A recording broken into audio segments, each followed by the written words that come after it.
2023년 3월 9일 오늘의 말씀 시작하겠습니다. 오늘 나눌 말씀은 나훔서 1장 1절 말씀입니다. 니느웨에 대한 경고, 곧 엘고스 사람 나훔의 묵시의 글이라. 아멘. 오늘부터 살펴보려고 하는 책은 나훔서입니다. 나훔서는 12개의 소선지서 중에서 7번째 책입니다. 나훔서는 그 시작에서부터 볼 수 있는 것처럼 니느웨에 대한 경고를 담고 있는 책입니다. 그래서 나훔서에는 회개와 용서와 같은 소망적인 메시지보다는 대부분 일방적인 심판의 선포가 담겨 있습니다. 나훔서를 기록한 나훔 선지자는 이름이 나훔이라는 것 외에는 알려진 것이 사실 거의 없습니다. 엘고스 사람이라는 언급이 물론 있지만 엘고스가 정확하게 어디인지도 알려져 있지 않죠. 그러나 그 이름에서 우리는 하나님께서 나훔서를 통해 말씀하시려는 것이 무엇인지 알 수 있습니다. 나훔이라는 이름의 의미는 위로입니다. 이것은 하나님께서 나훔서를 통해서 말씀하시는 핵심 메시지이기도 하죠. 니느웨는 아수르의 수도로 요나 선지자가 심판을 선포할 때에 회개했던 바로 그곳입니다. 아수르는 기원전 721년 북이스라엘을 멸망시키고 히스기야가 통치하던 유다도 공격하여 예루살렘을 포위했습니다. 열왕기하 18장 13절입니다. 히스기야 왕 제14년에 아수르 왕 사네립이 올라와서 유다 모든 견고한 성읍들을 쳐서 점령하매, 이때 히스기야는 그 위기를 넘어가기 위해서 아수르 왕에게 성전과 왕궁 곳간에 있는 모든 은과 또 성전 문과 기둥에 입혀져 있던 모든 금을 떼어다가 바치며 굴욕적인 굴복을 하게 됩니다.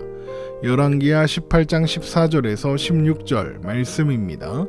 유다의 왕 히스기야가 라기스로 사람을 보내어 아수르 왕에게 이르되 내가 범죄하였나이다. 나를 떠나 돌아가소서.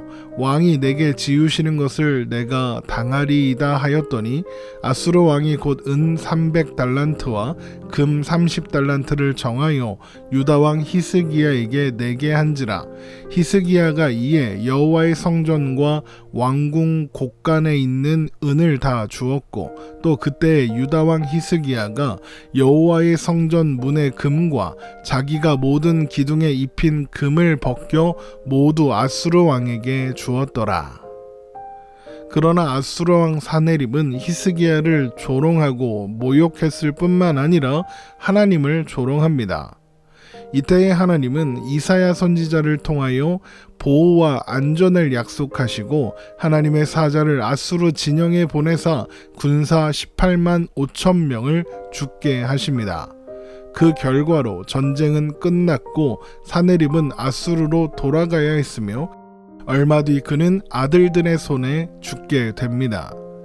성경학자들은 이 사건이 히스기야가 하나님 앞에 신실한 왕이 될 수 있었던 결정적인 계기가 되었을 것이라고 이야기합니다. 요나 선지자가 니느웨의 심판을 선포하러 갔던 시기도 아마 이 즈음이었을 겁니다.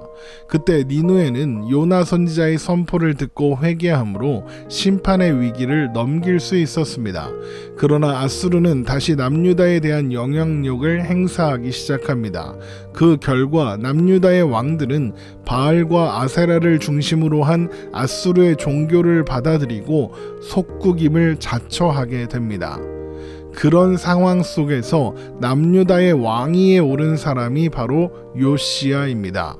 성경은 그를 전무후무한 왕으로 평가하고 있습니다.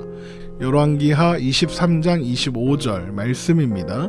요시야와 같이 마음을 다하며 뜻을 다하며 힘을 다하여 모세의 모든 율법을 따라 여호와께로 돌이킨 왕은 요시야 전에도 없었고 후에도 그와 같은 자가 없었더라.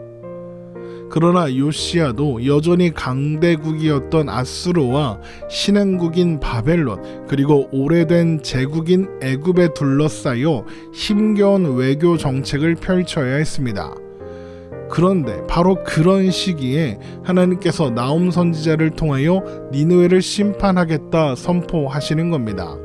북왕국 이스라엘을 멸망시켰으며 히스기야 시대부터 남유다를 괴롭혀온 아수르를 향한 하나님의 진노와 심판의 경고는 괴롭힘을 당해야 했던 이들에게 말 그대로 나훔, 위로의 말씀이 되었을 것입니다. 나훔서 3장 19절입니다. 내 상처는 고칠 수 없고 내 부상은 중하도다. 내 소식을 듣는 자가 다 너를 보고 손뼉을 치나니 이는 그들이 항상 내게 행패를 당하였음이 아니더냐 하시더라. 그러나 나홈서는 단순히 하나님께서 니느웨를 심판하실 것이니까 남유다의 백성들아 기뻐해라, 즐거워해라 이런 이야기를 하려는 책이 아닙니다. 비록 나홈서가 니느웨를 향한 심판을 선포하고 있기는 하지만 결국 이 말씀을 들어야 하는 것은 남유다의 백성들입니다. 하나님은 이 말씀을 통해서 남유다 백성들, 그러니까 하나님의 백성들에게 하실 말씀이 있고 가르치실 것이 있는 것입니다. 그러면 그것이 무엇일까요? 첫 번째는 하나님의 주권에 대한 것입니다. 하나님은 나홈서를 통해 하나님의 주권이 자연과 나라들과 역사에 미친다고 선포하십니다.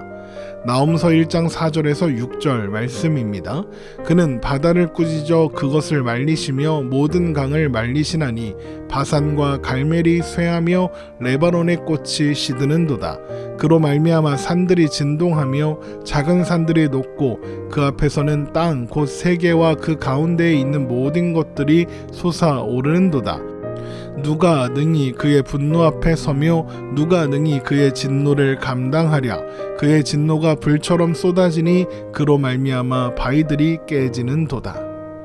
모든 나라 또 이 세상의 모든 존재의 운명이 이 세상의 주권자이신 하나님께 최종적인 결정권이 있다는 겁니다. 그러면 왜 하나님은 자기 백성들에게 이것을 말씀하려 하시는 걸까요? 그 이유는 그들이 그것을 의심하고 있기 때문입니다. 북이스라엘의 멸망과 함께 남유다는 더욱 외세, 특히 아수르의 간섭에 시달려야 했습니다. 그런 상황에서 그들은 하나님이 혹 아수르의 신들보다 약한 신이 아닌가라고 생각하고 있다는 겁니다. 그래서 아수르의 종교도 기꺼이 받아들였던 것이고요. 그래서 하나님은 하나님이 역사의 주인이시며 통치자라는 사실을 분명하고 또 강력하게 선포하시는 겁니다. 또한 하나님께서 나홈서를 통해 자기 백성들에게 가르치시려는 두 번째 내용은 하나님이 어떤 분이신가 하는 것입니다. 나홈서를 통해서 드러나는 하나님은 자기 백성들을 위하시며 자기 백성들을 괴롭히는 자들을 그냥 내버려 두지 않으시는 분입니다. 물론 하나님은 그들을 자기 백성들을 징계하시는 방법으로 사용하십니다. 그러나 자녀를 훈육하기를 마친 부모가 회초리를 꺾어버리는 것처럼 하나님도 회초리로 사용한 나라들을 꺾으실 겁니다. 이것은 하나님께서 그분의 백성들을 포기하지 않으시며 어떠한 일이 있어도 놓지 않겠다는 의지의 표현이죠. 또한 하나님의 백성들이 나홈서를 통해서 확인해야 할 세 번째 내용은 하나님은 죄를 기뻐하지 않으신다는 겁니다. 나홈서는 니느웨의 죄악과 하나님께서 그 죄악을 어떻게 심판하시는가를 보여줍니다. 그런데 잘못은 지금 니느웨만 하고 있는 걸까요? 아닙니다. 남유다의 백성들도 똑같이 하고 있습니다. 니느웨는 하나님을 모르는 족속이라서 그렇다 쳐도 남유다는 하나님을 아는, 하나님을 섬긴다는 사람들이 아닙니까? 그런데 그들이 더하면 더했지 덜하지 않습니다. 결국 하나님은 하나님께서 니느웨를 향해 진노하시고 그들을 심판하신다는 것을 통해 하나님은 죄를 방관하시는 분이 아니라는 것을 자기 백성들에게 보여주시고 말씀하시려는 것입니다. 한마디로 정신 차려라 이거죠.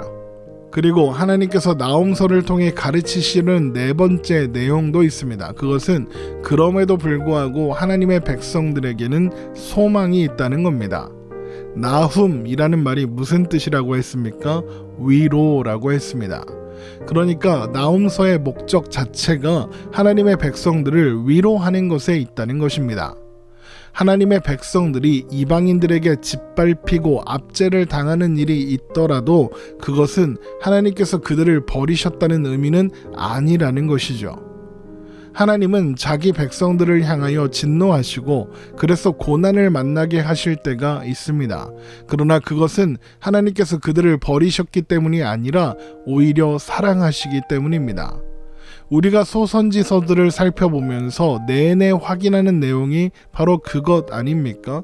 하나님은 자기 백성들을 포기하거나 버리지 않으십니다. 그 증거가 나훔서에 기록되어 있는 것이죠. 하나님은 지금 하나님의 백성들이 도무지 이길 수 없을 것 같고 그래서 영원히 군림할 것만 같은 압제자들로부터 고통을 당하고 있더라도 하나님께서 뜻하시는 일을 모두 이루시면 언제라도 압제자들을 몰아내고 심판하실 수 있는 분이다 라고 말씀하시는 겁니다. 정리하면 하나님께서 나훔서를 통해 말씀하시려는 것은 하나님께서 모든 일의 주권자가 되시며 또한 전능하신 분이시므로 하나님의 백성들은 어떠한 상황 속에서라도 하나님을 신뢰하고 의지하며 겸손하게 하나님과 동행하면 된다는 것입니다. 그리고 이것이 하나님의 백성들에게 있는 가장 큰 소망이며 위로입니다. 오늘 말씀 이렇게 마치겠습니다. 오늘도 주님 안에서 행복한 우리가 되기를 주님의 이름으로 축원합니다.